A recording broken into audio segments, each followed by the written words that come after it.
Il y a toujours un moment précis où tout bascule. Une vision, un homme qui regarde le désert et voit une ville. En 1960, Dubaï n'existait presque pas. Aujourd'hui, Dubaï accueille 16 millions de touristes par an, devant Rome, devant Bangkok, devant des villes qui existent depuis des millénaires. Comment un désert est devenu la capitale mondiale du luxe en 30 ans? Voici le déclic. En 1960, Dubaï comptait 60 000 habitants, des cabanes de pêcheurs, une crique, du sable à perte de vue, pas d'électricité stable, pas d'eau potable courante, pas de routes goudronnées. La température l'été dépasse 50 degrés, aucun arbre, aucune ombre. Les voisins étaient plus puissants. Abu Dhabi avait plus de pétrole, Bahreïn avait plus d'histoire. Dubaï était un point sur une carte que personne ne regardait. Puis en 1966, on découvre du pétrole sous le sable, pas beaucoup, bien moins que les voisins, mais assez pour qu'un homme commence à rêver différemment. Cet homme s'appelait le cheikh Rachid bin Saïd Al Maktoum. Le cheikh Rachid avait compris quelque chose que personne d'autre n'avait vu. Le pétrole allait s'épuiser, inévitablement. Alors il a dit une phrase qui est restée dans l'histoire.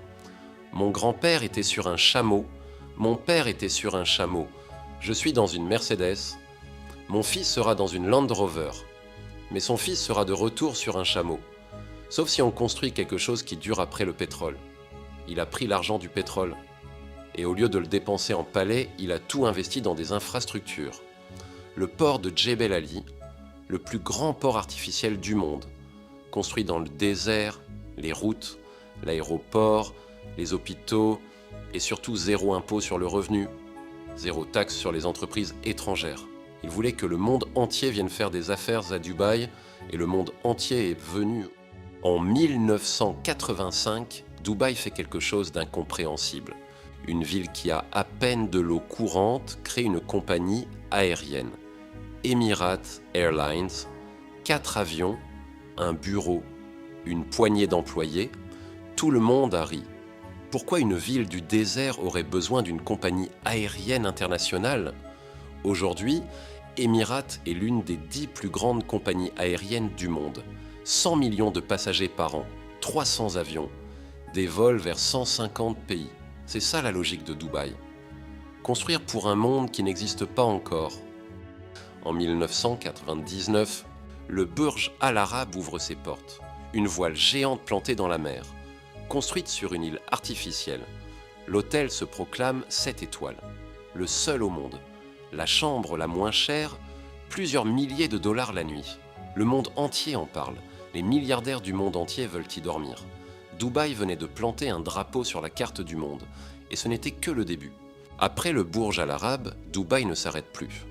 En 2001, la Palm Jumeirah, une île artificielle en forme de palmier, construite dans la mer. Les ingénieurs disaient l'autre que c'était impossible, Dubaï l'a construite quand même. En 2008, le Dubai Mall, le plus grand centre commercial du monde, 1200 boutiques, un aquarium géant à l'intérieur, une patinoire olympique.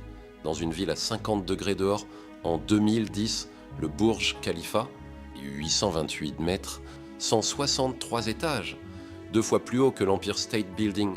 Construit en 6 ans dans le désert, le monde n'avait jamais rien vu de tel. Voilà la vraie question. Comment Dubaï finance tout ça? Zéro impôt sur le revenu, les riches du monde entier s'installent. Zéro taxe sur les entreprises, les multinationales ouvrent leurs bureaux régionaux. Et chaque milliardaire qui s'installe, chaque entreprise qui ouvre, chaque touriste qui vient, paie des hôtels, des restaurants, des boutiques de luxe. L'argent rentre. Dubaï construit encore plus. Ce qui attire encore plus d'argent. Un cercle vertueux qui semblait impossible à arrêter. En 2019, Dubaï accueillait 16,7 millions de touristes. Plus que Rome, plus que Bangkok, plus que des villes qui existent depuis 2000 ans. Mais le chiffre le plus incroyable de cette histoire, c'est celui-ci. En 1990, le pétrole représentait 70% du PIB de Dubaï. Aujourd'hui, moins de 5%. Dubaï a réussi ce qu'aucune autre ville pétrolière au monde n'a vraiment réussi. Se libérer totalement de la dépendance au pétrole. Le cheikh Rachid avait raison, il fallait construire quelque chose qui survive après le pétrole. Il l'a fait. En 1960, 60 000 habitants. Aujourd'hui, 3,6 millions. Multiplié par 60, en 60 ans. En 1960, 0 gratte-ciel. Aujourd'hui, le plus haut bâtiment du monde est plus de 200 gratte-ciel. 95% des habitants de Dubaï viennent d'ailleurs. Dubaï est la ville la plus internationale du monde, construite par le monde entier, pour le monde entier. C'est ça le déclic de Dubaï. Ce n'est pas le pétrole qui a créé cette ville. Le pétrole a créé des dizaines de villes dans le Golfe qui n'ont pas réussi ce que Dubaï a réussi. Ce qui a créé Dubaï, c'est la vision d'un homme qui regardait le désert et voyait quelque chose que personne d'autre ne voyait. Il a regardé ce que Dubaï n'avait pas. Pas d'eau, pas de verdure, pas de monuments. Et au lieu de voir des manques, il a vu des opportunités. Pas d'eau, on dessalinise la mer. Pas de verdure, on plante des palmiers dans le désert. Pas de monuments, on construit la tour la plus haute de l'histoire de l'humanité. Le succès ne vient pas de ce qu'on a, il vient de ce qu'on fait avec ce qu'on n'a pas. La semaine prochaine, sur le déclic, l'histoire du caviar. Au 19e siècle, il était gratuit dans les bars américains. Aujourd'hui, il vaut plus que l'or. Abonne-toi, active la cloche, tu ne voudras pas rater ça.